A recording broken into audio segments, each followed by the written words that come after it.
Welcome to the Dating After Divorce podcast. I'm your host, Shade Curry, and I believe every divorced woman deserves a romantic relationship where she feels safe, loved, and cherished. You can create the most amazing life after divorce, and I will teach you how. Hello, everybody. Welcome back to the Dating After Divorce podcast. Okay. That was wrong. We just changed the podcast name and I have already relapsed. Okay, welcome to the Extraordinary Life After Divorce. Extraordinary Life and Dating After Divorce. All right, I'm going to work on it. Anyway, welcome back to the podcast. And we are continuing on our series in January 2026 on divorce, specifically on divorce for those of you that are still in the in-between, who are thinking about a divorce or in the middle of a divorce. And you've been following the podcast because you do hope to date in the future. I did want to share my knowledge from working with my own clients on divorce. Like I said in the previous episodes, I did start out as a divorce coach. It's always been a part of my practice. I continue to help women with their divorces, and I just haven't put a lot of my thoughts and philosophy around that out there. So I wanted to cover today how to tell your husband you want a divorce. And that just seems like a no-brainer, like it wouldn't be an issue, but it can be. And it's not really about how to tell him you want a divorce. It's really more about your own understanding of what's coming when you want a divorce, or your own understanding of what's coming when you ask for a divorce. So the telling your spouse you want a divorce part is actually just it's sort of just the teaser in. It was the title that kind of covered everything that I want to talk about today. What I found is a lot of, especially if this is your first marriage, most women don't know what it means to ask their particular spouse for a divorce. They don't know what that looks like, and they don't have anything else to measure it by. So it's sort of like you don't know what you don't know. And that is what you really want to avoid in this situation. For some people, it's not a big deal. Your spouse is not a violent person, they're not abusive, they're not toxic, you guys get along, you've just fallen out of love. For those people who have just a reasonably healthy relationship, maybe it would be fine. But for most people who want a divorce, have some things that are happening in their relationship that are unhealthy. And some people have some things that are really unhealthy and really unsafe happening, whether it's spiritual abuse, financial abuse, physical abuse, emotional cruelty, infidelity, like a lot of really unhealthy things.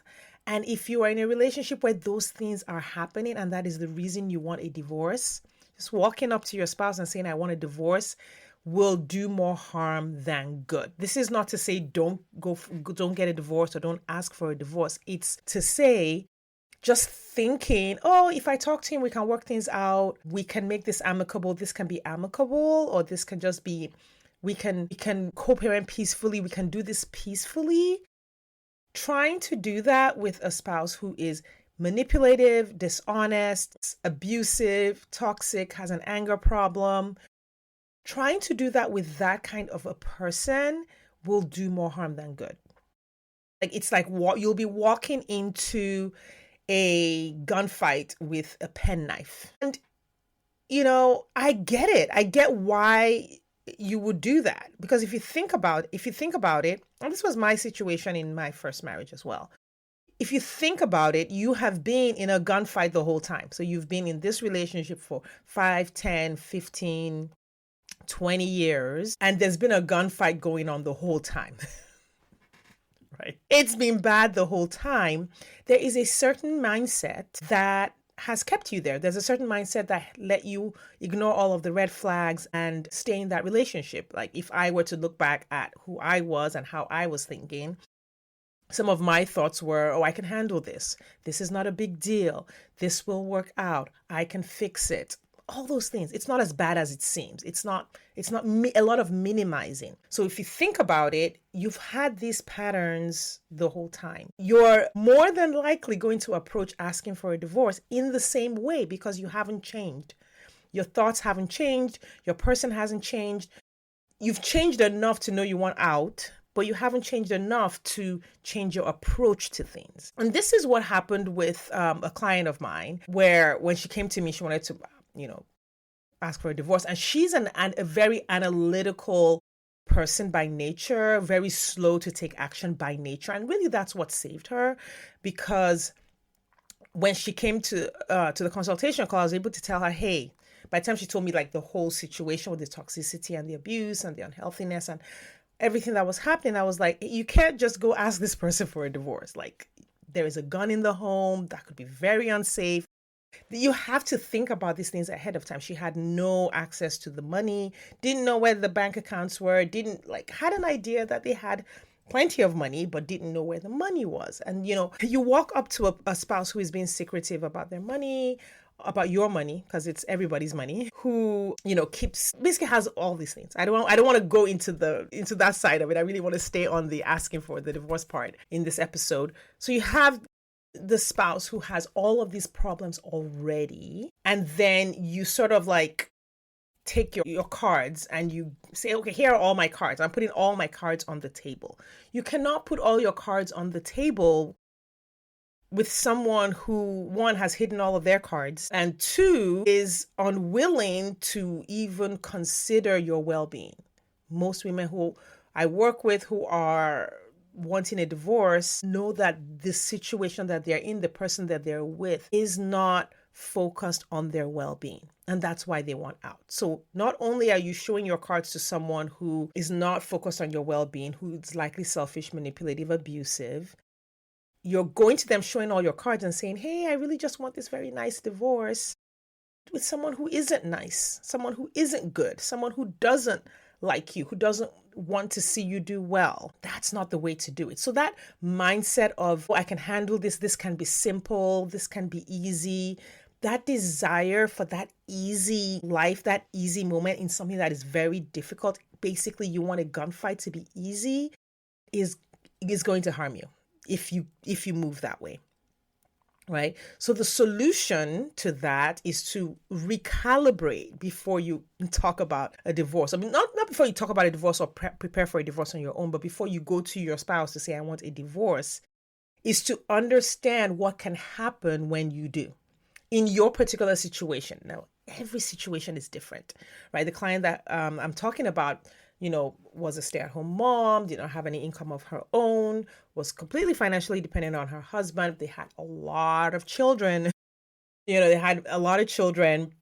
He did not have access to the funds. Like, there was a lot going on. So in hers, and he was not physically abusive. However, they did have a weapon in the home, right? So in your situation, and this is where taking advice from other people can be challenging, because people will give you advice.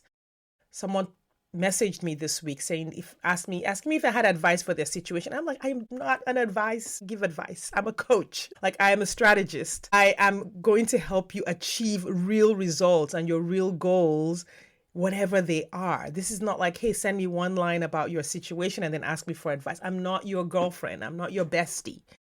I am like divorce is a very serious thing. It has serious consequences for you and your financial future. It has serious consequences for your children and their financial future and their well-being, everybody's health. Like, this is not a game.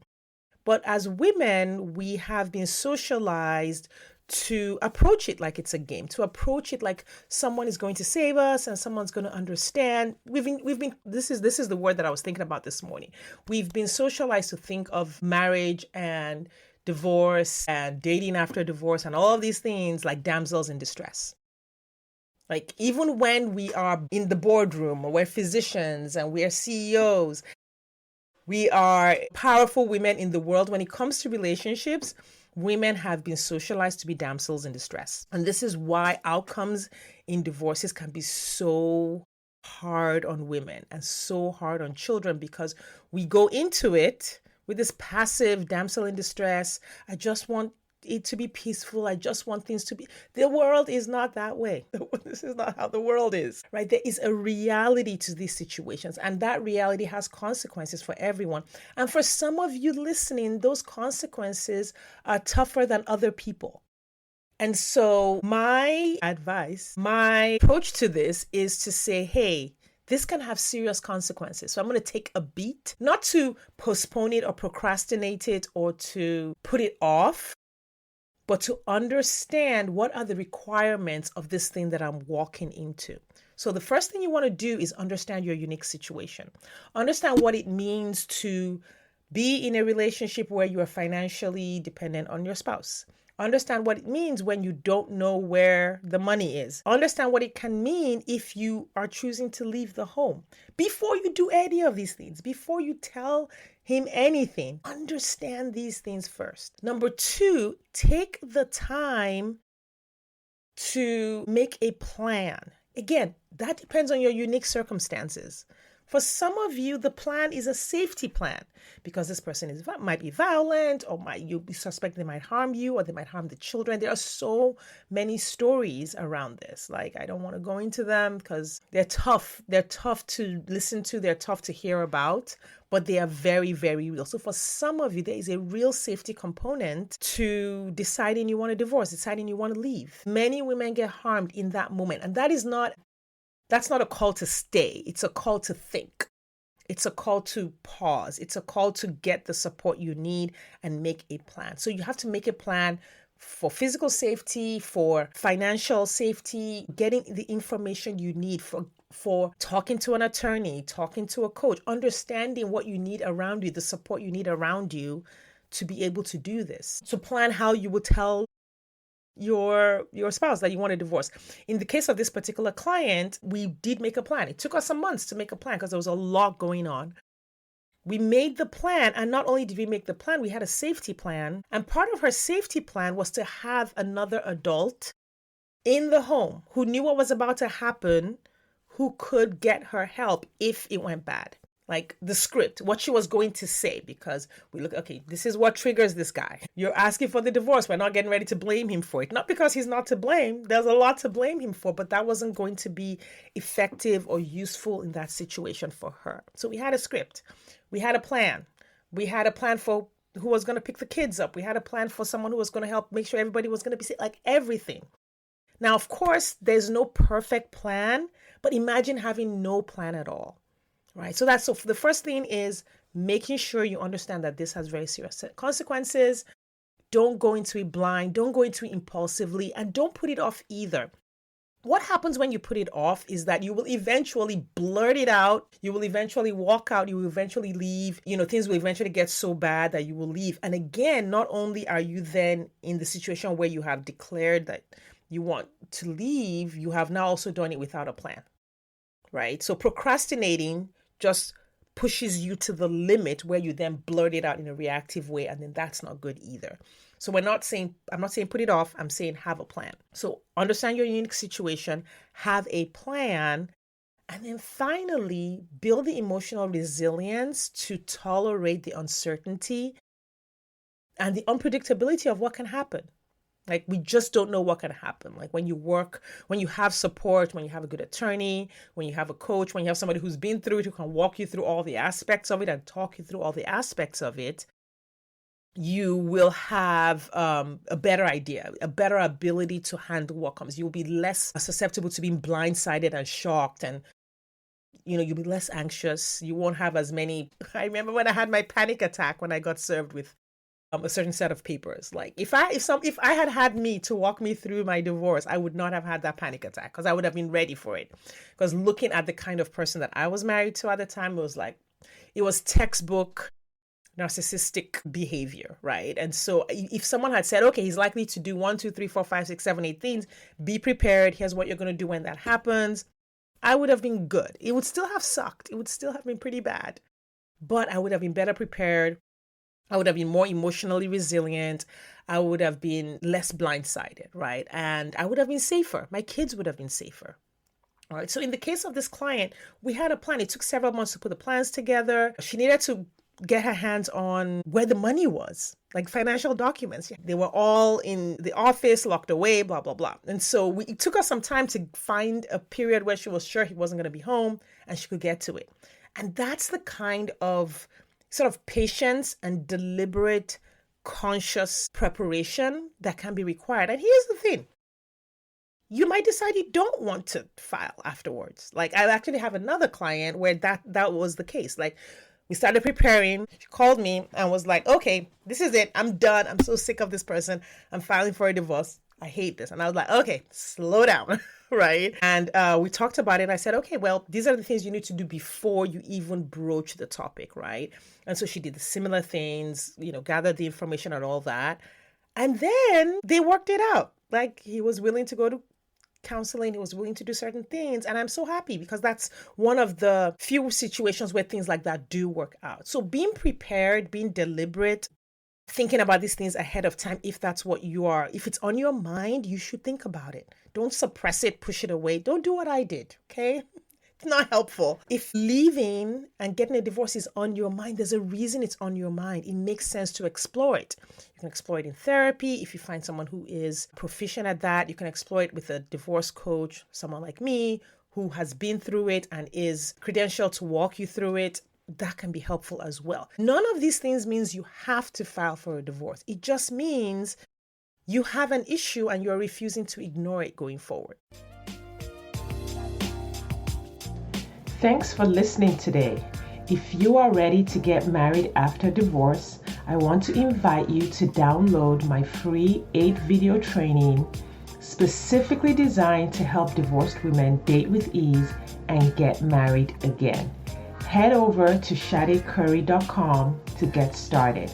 That's SADECURRY.com. I'll see you inside.